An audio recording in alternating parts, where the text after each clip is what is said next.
और मैं हूं आपके साथ तरन्नुम अली। थायराइड गर्दन में एक छोटी सी ग्लैंड होती है। इस ग्लैंड का काम होता है बॉडी में मेटाबॉलिज्म को कंट्रोल करना, और मेटाबॉलिज्म को कंट्रोल करने के लिए बॉडी थायराइड हार्मोन बनाती है। जब यही हार्मोन बनना बंद हो जाता है तब आप शिकार होते हैं थायराइड का। तो आज जानेंगे थायराइड के बारे में, और इस पर बात करने के लिए हमारे साथ हैं एंडोक्रिनोलॉजिस्ट डॉक्टर अंशु आलोक। आपका वेलकम है हमारे इस प्रोग्राम में। Thank you.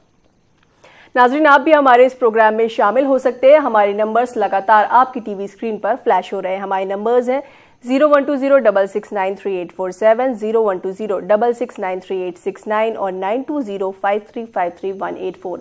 इन नंबर्स पर आप हमें कॉल कर सकते हैं और थायराइड से जुड़ा कोई भी सवाल हमसे पूछ सकते हैं। डॉक्टर अंशु आलोक, आज थायराइड की बात होगी। जैसे कहते हैं कि सभी को मालूम है पूरी दुनिया में सबसे ज़्यादा मरीज इंडिया में है थायराइड के। हर 10 में से एक इंसान को थायराइड है। तो ये थायराइड क्या है और क्यों होता है, किस कमी की वजह से होता है? जैसे कि आपने अभी बताया कि थायराइड एक छोटा सा ग्लैंड होता है जो हमारे गले में इस जगह पे लोकेटेड होता है। ये ग्लैंड एक तितली के आकार का होता है, जिसमें एक राइट लोब, लेफ्ट लोब और बीच में उसको जोड़ता हुआ एक पार्ट जिसको हम इस्थमस कहते हैं। तो ये ग्लैंड हम सभी के गले में मौजूद है। इस ग्लैंड का काम होता है हार्मोन बनाना, जिसको आम कॉमन लैंग्वेज में हम थायराइड हार्मोन कहते हैं, जो T3, T4 जिसके बारे में हम आगे बात करेंगे। तो इस जैसे आपने कहा, ये मेटाबॉलिज्म को कंट्रोल करता है। इसकी कमी होने से कई तरह की प्रॉब्लम्स, ये थायराइड हार्मोन जो आगे मेटाबॉलिज्म कंट्रोल कर रहा है, अगर कमी हो जाए तो इसकी वजह से हमारे हार्ट पे असर पड़ सकता है, जिसमें हार्ट बीट कम हो सकती है। वहीं इसके ज़्यादा होने पे हार्ट बीट तेज हो जाती है।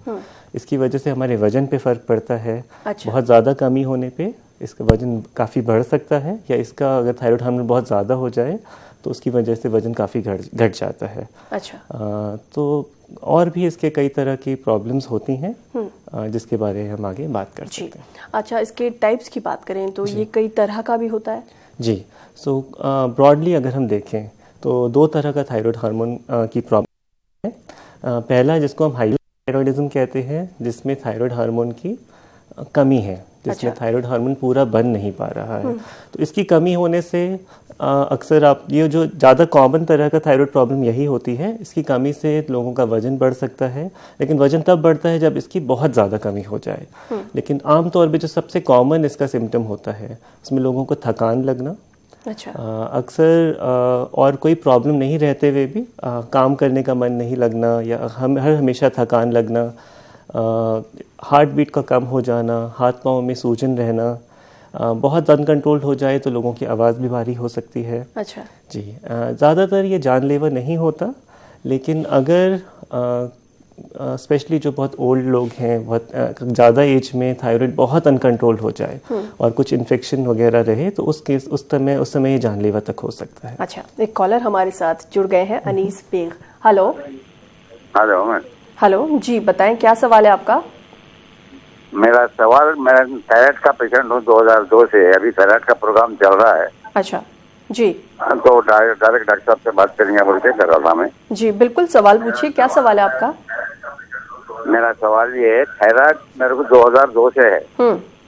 मैं 2002 में न्यूक्लियर मेडिसिन यूज किया था, लेकिन आज तक वो टैबलेट कम नहीं हुआ। 175 का टैबलेट यूज कर रहा हूँ मैं। तो इसका असर सही है, फायदा क्या है, कैसा इलाज होना है, इसका पूछना चाह रहा था। जी, तो आपका सवाल है कि आपको थायराइड की प्रॉब्लम के लिए न्यूक्लियर मेडिसिन की दवाई दी गई थी। तो ज़्यादातर ये दवाई तब दी जाती है जो दूसरा किस्म का थायराइड में बता रहा था, जिसको हम हाइपरथायराइडिज्म कहते हैं। तो जिसमें थायराइड हार्मोन ज़्यादा काम करता है, तो उसको ख़त्म करने के लिए जो ज़्यादा हार्मोन्स बन रहे हैं, थायराइड को कंट्रोल करने के लिए ये दवाई दी जाती है। लेकिन इसको देने के बाद अक्सर लोग हाइपोथायराइड हो जाते हैं, जो मुझे लग रहा है आपके साथ हुआ है। और ये दवाई तो आपकी चलती रहेगी, क्योंकि अब आप हाइपोथायराइड हैं, थायराइड आपका ग्लैंड काम नहीं कर रहा है। तो इसके लिए जो दवाई दी जाएगी वो तो आपको उम्र भर खानी होगी। हाँ, इसका टेस्ट समय समय पर कराना है। अगर आपकी रिपोर्ट नॉर्मल आ रही है तो सेम डोज आपकी हमेशा चलती रहेगी। जी, डॉक्टर साहब, जैसे आपने बताया कि थायराइड क्या है और ये कितने टाइप्स का होता है, इसके सिम्टम्स क्या हैं, जैसे आपने बताया कि हार्ट बीट कम हो जाती है या ज़्यादा हो जाती है, वज़न बढ़ने लगता है या फिर कम हो जाता है। अगर किसी को थायराइड हो ही गया है तो क्या करें? देखिए, जैसे मैंने कहा, थायराइड की प्रॉब्लम्स के कुछ सिम्टम्स हैं जो लोगों को समझ आते हैं जी। बहुत बार ऐसा भी होता है कि लोगों को सिम्टम्स पता भी नहीं रहेंगे। तो पहले तो इसके टेस्ट होने चाहिए प्रॉपर। उसके बाद इसकी जो दवाइयाँ चलेंगी उनको नियमित लेना बहुत ज़रूरी होता है। तो ज़्यादातर केसेस में, जैसे मैंने कहा, हाइपोथायरॉइड है, उसमें आपको दवाई रेगुलरली लेनी है। जैसे आपके डॉक्टर्स एडवाइस करते हैं उस हिसाब से आपको टेस्ट कराना चाहिए और डोज एडजस्ट करानी चाहिए जी। वैसे ही हाइपरथायरॉइड की अलग दवाइयाँ चलती हैं, उसमें थोड़ा ज़्यादा मॉनिटरिंग की ज़रूरत होती है और ज़्यादा फ्रीक्वेंटली दवाइयाँ देखी जाती हैं, बदली जाती हैं डोज। तो यही सलाह रहेगी कि दवाइयाँ रेगुलरली लें, टाइम पे टेस्ट कराएं और आपकी डॉक्टर की भी जो सलाह रहेगी उसको मानना चाहिए। अगर हम प्रेगनेंसी में थायराइड की बात करें तो प्रेगनेंसी में इसका क्या असर होता है? जी, ये बहुत आपने इम्पॉर्टेंट सवाल पूछा है, क्योंकि ख़ास तौर पे प्रेगनेंसी के दौरान थायराइड का कंट्रोल रहना बहुत ज़रूरी है। क्योंकि जब प्रेगनेंसी में जब बेबी अंदर बन रहा है तो फीटस में थायराइड हार्मोन शुरू के पहले जो 3 महीने उस समय नहीं बनता और वो मदर के ऊपर ही डिपेंडेंट है, अपनी माँ के थायराइड हार्मोन पे ही डिपेंडेंट है उसका ग्रोथ होना। तो अगर उसकी कमी रहेगी तो बेबी का डेवलपमेंट पूरा नहीं होगा। ख़ास तौर पे शुरुआती दौर में कंट्रोल नहीं रहने से बेबी का जो IQ है या मेंटल डेवलपमेंट प्रॉपर नहीं होने से मंदबुंदी के शिकार बाद में हो सकते हैं। अच्छा। तो ये बहुत ज़रूरी है कि प्रेगनेंसी में कंट्रोल रखा जाए। इसके अलावा फ्रीक्वेंट अबॉर्शंस हो जाना या कभी कभी इसकी वजह से लेट स्टेजेस में लेबर जल्दी या लेट हो सकता है, ये ज़्यादा प्रॉब्लम्स रहती हैं। अगर हम मेल और फीमेल की बात करें तो क्या फीमेल्स में थायराइड ज़्यादा होता है? जी, आज की डेट में काफ़ी कॉमन है मेल्स में एंड फीमेल्स दोनों में, बट है हाँ, फीमेल्स में इसका जो परसेंटेज है ज़्यादा देखा गया है। एंड बिकॉज इन जनरल भी अगर हम देखें, जो ऑटो इम्यून वाली प्रॉब्लम्स होती हैं कुछ, जो जिस वजह से आजकल थायराइड होता है वो वेमेन में ज़्यादा पाया जाता है, तो फीमेल्स में थोड़ा ज़्यादा देखा जाता है। जी, एक कॉलर हमारे साथ बारामूला से जुड़े हैं, बशीर अहमद। हेलो हेलो, लगता है किसी वजह से हमारा इनसे राब्ता नहीं हो पाया। अगर प्रेगनेंसी में हम थायराइड की बात कर रहे हैं तो उसकी रेंज कितनी होनी चाहिए? अगर नॉर्मल थायराइड की बात करें तो कितना होना चाहिए एक प्रेग्नेंट औरत में? जी, थायराइड को नापने के लिए जो सबसे कॉमन टेस्ट है उसको TSH टेस्ट या थायराइड स्टिमुलेटिंग हार्मोन टेस्ट कहा जाता है। अच्छा। तो इसके ऊपर भी कई तरह की स्टडीज़ की जाती हैं, साइंटिफिक स्टडीज़ हैं। प्राइमरीली जो हम सबसे कॉमनली जो मानते हैं, अमेरिकन थायराइड एसोसिएशन और हमारी जो इंडियन थायराइड एसोसिएशन सोसाइटीज़ हैं एंडोक्रिनोलॉजिस्ट के, उसके हिसाब से इनकी रेंज डिफ़ाइन की जाती हैं।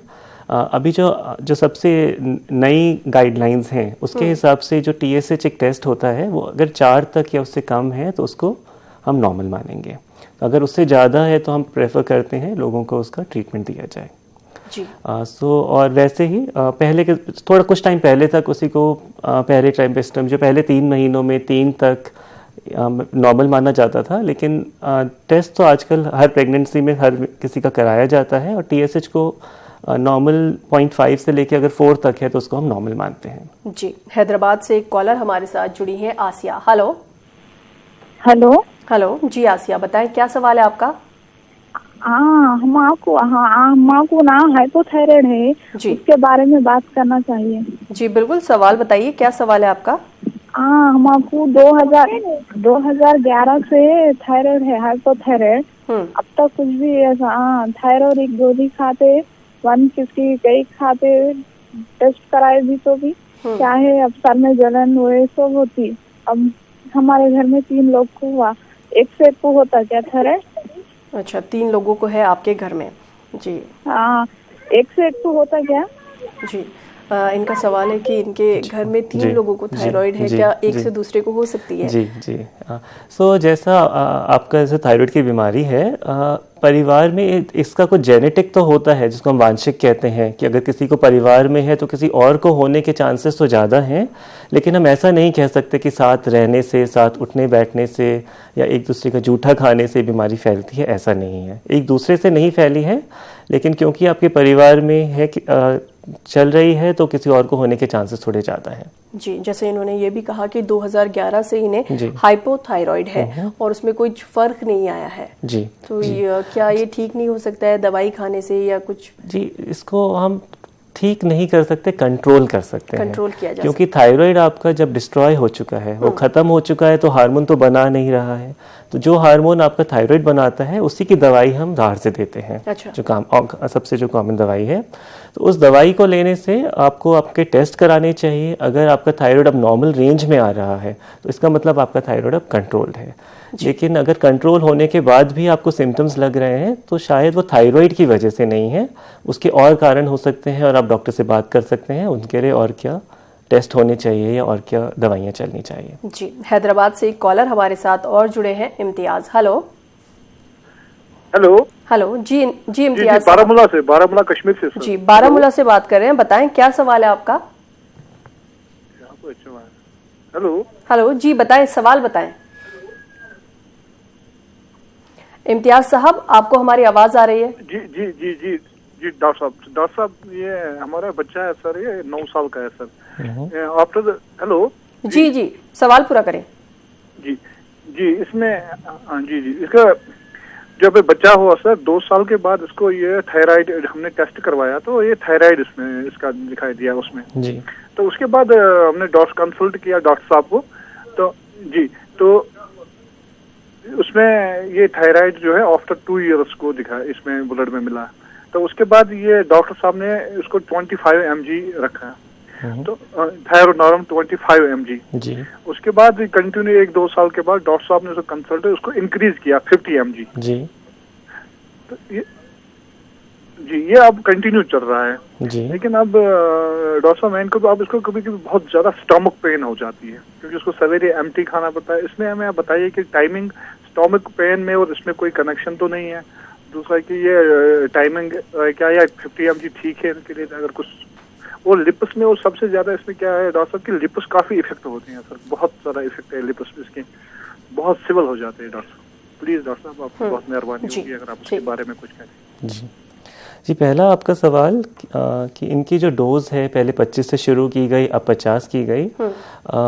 बच्चों में भी थायराइड हो सकता है और इस उम्र में जो आप बता रहे हैं 2 साल में हुआ, बहुत ज़रूरी है कि थायराइड का प्रॉपर इलाज किया जाए। नहीं तो जैसे मैंने पहले भी कहा था, बच्चों से आपका मानसिक विकास नहीं होगा तो मन बुद्धि के शिकार हो सकते हैं, बच्चों की ग्रोथ प्रॉपर नहीं हो सकती है, हाइट नहीं बढ़ेगी और कई तरह की प्रॉब्लम्स आ सकती हैं। तो डोज तो जैसे जैसे बच्चे की उम्र बढ़ेगी, वजन बढ़ेगा, थायराइड की डोज बदलती जाएगी। अच्छा। और उम्र और वजन के अलावा हम नियमित ढंग से टेस्ट भी करते हैं। उस टेस्ट में अगर रिपोर्ट ठीक नहीं आ रही है तो डोज बढ़ाई जाएगी या घटाने की भी जरूरत पड़ सकती है। लेकिन हाँ, दवाई रोज ही लेनी चाहिए। ये तो पूछा था स्टमक पेन भी होता है क्या, उसका कोई रिलेशन? स्टमक, देखिए इस दवाई को हम खाली पेट इसलिए लेने के लिए कहते हैं कि अगर हम बाकी किसी चीज़ के साथ लेते हैं तो इसका जो एब्जॉर्प्शन है पेट में जाके दवाई जब एब्जॉर्ब होगी, तो अगर कुछ और चीज़ें खाने के लिए हैं तो हो सकता है एब्जॉर्प्शन में प्रॉब्लम नहीं हो। तो अगर वो दवाई आपने ली प्रॉपर डोज लेकिन आपकी बॉडी को पूरी मिल नहीं पाई तो रिपोर्ट्स ठीक नहीं आ सकती हैं। तो इस वजह से खाली पेट कहा जाता है। लेकिन इससे आमतौर पे पेट दर्द लोगों में नहीं होना चाहिए, क्योंकि वही हार्मोन है जो आपकी बॉडी में भी बन रहा है। अच्छा। इसकी वजह से एसिडिटी या अलग तरह की प्रॉब्लम्स नहीं होती हैं, तो मुझे नहीं लगता इसकी वजह से पेट दर्द का उनको प्रॉब्लम हो रही है। तो आप उनको डॉक्टर से दिखा सकते हैं कि पेट दर्द का कोई और कारण तो नहीं है। जी, डॉक्टर अंशु और भी बातें करेंगे और भी चीज़ें जानेंगे आपसे थायराइड के बारे में। नाज़रीन, आप भी हमारे इस प्रोग्राम में शामिल हो सकते हैं। हमारे नंबर्स लगातार आपकी टीवी स्क्रीन पर फ्लैश हो रहे हैं। खास प्रोग्राम हेलो परवाज में, और आज हम बात कर रहे हैं थायराइड की। डॉक्टर अंशु, इस दौरान एक कॉलर हमारे साथ श्रीनगर से जुड़े हैं, मंजूर अहमद। हेलो हेलो मंजूर साहब, क्या आपको हमारी आवाज आ रही है? हाँ सर जी, बताएं क्या जी, सवाल बताएं, क्या सवाल है आपका? हाँ सर नमस्कार। जी नमस्कार, सवाल बताएं। हाँ सर, मेरे को गैस की सर, हमको गैस की प्रॉब्लम है जी। ठीक है डॉक्टर अंशु, वैसे तो आज हम बात कर रहे हैं थायराइड की, लेकिन इनका सवाल है कि इन्हें गैस की प्रॉब्लम है। जी, इनका जो सवाल है वो कहना चाह रहे हैं शायद एसिडिटी की प्रॉब्लम की बात कर रहे हैं। उसका भी कई कारण हो सकते हैं, बॉडी में तेजाब ज़्यादा बनना के पीछे कभी कभी कुछ इन्फेक्शंस हो सकते हैं पेट में, या फिर खाने पीने की कुछ प्रॉब्लम्स, या फिर और कुछ, इसको एक हाइटल हर्निया कहते हैं, कई तरह की प्रॉब्लम्स हो सकते हैं। इनको एक गैस्ट्रोएंटरोलॉजिस्ट जो पेट के डॉक्टर होते हैं उनसे इस बारे में जिक्र करना चाहिए। जी, कश्मीर से एक कॉलर हमारे साथ जुड़े हैं, अब्दुल रशीद वानी। हेलो जी, हेलो जी, बताएं क्या सवाल है आपका? जी, मेरा बच्चा जी छोटा, ये तकरीबन 4 साल का है। इसको थायराइड है जी। अच्छा। तो इसको हम डॉक्टर साहब के पास ले गए थे सर 2-3 बार, तो वहाँ उन्होंने उसको बोला, फिर बाद में डॉक्टर साहब ने दवाई बंद किया जी। बोला इसका थायराइड ठीक हो गया जी, लेकिन उसको वो प्रॉब्लम हो रहे थे, वो उसका पेशाब, जब पेशाब आता है उसको पसीना आ रहा है, वो बिल्कुल इस वक्त फिर वो प्रॉब्लम हो रही है। 2-3 दिन के बाद उसको कब्ज हो रहा है जी। अब डॉक्टर साहब से पूछते क्या इलाज इसका जी। जो पेशाब की प्रॉब्लम है आमतौर पे वो थायराइड की वजह से नहीं हो रही है। हाँ, पसीना ज़्यादा आ रहा है या कब्ज़ हो रहा है, वो कभी कभी थायराइड की वजह से हो सकता है। इसके बाद आपको दोबारा इनका थायराइड का टेस्ट कराना चाहिए। जैसे मैंने कहा, कई बार इसके सिम्टम्स बाकी चीज़ों से इतने मिलते जुलते हैं कि उसमें फ़र्क कर पाना बहुत मुश्किल हो जाता है कि वो थायराइड की वजह से है कि नहीं। तो थायराइड का दोबारा टेस्ट कराएं। अगर उसमें कुछ प्रॉब्लम आएगी तो आपको उसकी दवाई उस हिसाब से चलानी चाहिए। जी, जैसे कि आपने कहा कि कई बार ऐसा होता है इसके सिम्टम्स इतने नॉर्मल होते हैं कि हम पहचान ही नहीं पाते हैं कि क्या ये थायराइड है। जैसे अगर हम घुटनों की बात करें तो घुटनों में दर्द और बॉडी में पेन, थकान, ये बहुत नॉर्मल है, और यही सिम्टम्स जो है वो थायराइड के भी हैं। तो हम दोनों को डिफरेंशिएट कैसे करें? जी वही, क्योंकि सिम्टम्स इतने ओवरलैप करते हैं बाकी बीमारियों के साथ, एक्चुअली टेस्ट करना ही एक जरिया है जिससे हम पता लगा सकते हैं कि थायराइड की वजह से है कि नहीं। और ज़्यादातर ये अगर थायराइड बहुत अनकंट्रोल्ड हो तो ही ये आपका जो घुटनों में दर्द होना या सूजन होना या बदन में दर्द, इसकी वजह से हो सकता है। लेकिन टेस्ट करना ही बेहतर रहेगा। जी, एक कॉलर हमारे साथ जुड़े हैं, अब्दुल रहीम। हेलो। हाँ जी, अस्सलाम वालेकुम। जी, वालेकुम सलाम। बताएं क्या सवाल है आपका? मेरी मिसेस का वो एंडोस्कोपी हुई थी, वो गले से वो पाइप डालती मैदे के अंदर जी, तो वो कहते हैं उसी से उसका थायराइड हो गया है। क्या इसमें कोई दिक्कत है कुछ? नहीं। देखिए, थायराइड तो हमारे गले के बाहर होता है, और जो एंडोस्कोपी आप कह रहे हैं वो तो अंदर की जाती है फूड पाइप के थ्रू। थायराइड गले के बाहर यहाँ पे सिचुएटेड होता है, उसकी वजह से उनको थायराइड की कोई प्रॉब्लम नहीं हुई। जी, एक कॉलर हमारे साथ जुड़ी हैं बारामुल्ला से, मिसेस खालदा। हेलो हेलो, क्या आपको हमारी आवाज आ रही है? हेलो, लगता है हमारी आवाज़ उन तक नहीं पहुंच पा रही है। डॉक्टर साहब, जैसे कि अक्सर अगर हम थायराइड का जिक्र करते हैं, कोई थायराइड की बात करते हैं, तो ये ख्याल आता है कि जैसे गले के पास एक स्वेलिंग सी या फिर एक गांठ की तरह उभर आना, तो ये क्या ज़रूरी होता है? हाँ जी, तो जैसे उसको हम गॉइटर कहते हैं या थायराइड नोड्यूल कहते हैं। तो गले में अगर थायराइड का साइज़ थोड़ा बड़ा हो जाए, उसमें कोई एक छोटी सी गांठ बन आए या पूरा ही बड़ा हो जाए, तो वो आप जिस गांठ की बात कर रहे हैं उसको हमारी डॉक्टर लैंग्वेज में उसको गॉइटर कहा जाता है। लेकिन ज़रूरी नहीं है कि उससे थायराइड के टेस्ट में कुछ फ़र्क आए। हो सकता है किसी का थायराइड बड़ा है तो उनका हो सकता है थायराइड ज़्यादा काम कर रहा है। तो ज़्यादातर जो हाइपर थायराइड होता है उसमें थायराइड का साइज़ बड़ा हो सकता है। लेकिन आजकल बहुत कॉमन है कि एक छोटी सी गांठ हो जाना है, थायराइड का साइज़ नॉर्मली थोड़ा बढ़ जाना, लेकिन थायराइड के हार्मोन्स भी नॉर्मल हो सकते हैं। लेकिन अगर कोई गांठ है गले में तो थायराइड कैंसर भी एक थायराइड की बीमारी होती है। तो जब अगर कुछ गांठ है तो उसका भी प्रॉपर जांच होनी चाहिए, जो अलग जांचें होती हैं बायोप्सी के द्वारा या अलग जांचें, जिससे पता कर सकते हैं कि उसमें कैंसर की कोई प्रॉब्लम तो नहीं है। जी, एक कॉलर हमारे साथ जुड़ी हैं कर्नाटक से, हसीना। हेलो हेलो, जी बताएं क्या सवाल है? हेलो, सलाम अलैकुम। वालेकुम सलाम, बताएं क्या सवाल है? हेलो, सलाम अलैकुम। जी, सवाल बताएं क्या सवाल है आपका? देखिए, सबसे पहले आप अपने टीवी की आवाज बंद करिए। मुझे थायराइड है। जी, थायराइड है। सवाल बताएं क्या सवाल है? मुझे थायराइड है जी। थायराइड की वजह से किडनी ऐसा एक तरफ मार लेता है। वो मुझे थायराइड है, मैं दवाई ले रही हूँ और मुझे सर में एक तरफ मारता है और पसीना ज्यादा आता है और पाँव में घुटनों में दर्द ज्यादा होता है। जी, ठीक है डॉक्टर अंशु, ये क्या कर सकती हैं? जी मुझे वही लगता है कि जो सर में दर्द हो रहा है वो भी आमतौर पे थायराइड की वजह से नहीं होता है। जैसे मैंने कहा, इसके सिम्टम्स इतने ओवरलैप करते हैं कि अक्सर लोग कंफ्यूज हो जाते हैं, सोचते हैं कि शायद थायराइड की वजह से ही है। हाँ, ज़्यादा पसीना होना हो सकता है, अगर थायराइड की डोज ज़्यादा चल रही है तो उस वजह से है, तो उसके लिए भी जाँच करानी चाहिए। और घुटनों में दर्द, जैसे मैंने पहले भी कहा, अगर थायराइड नॉर्मल चल रहा है उसके बाद भी आपको दर्द है तो मुझे नहीं लगता ये सिर्फ थायराइड की वजह से है, आपको फिर इसकी जांच करानी चाहिए। जी, बारामूला से एक बार फिर से हमारे साथ जुड़ी हैं Mrs Khalda. Hello hello hello ji, बताएं क्या सवाल है आपका? हेलो जी, सवाल बताएं।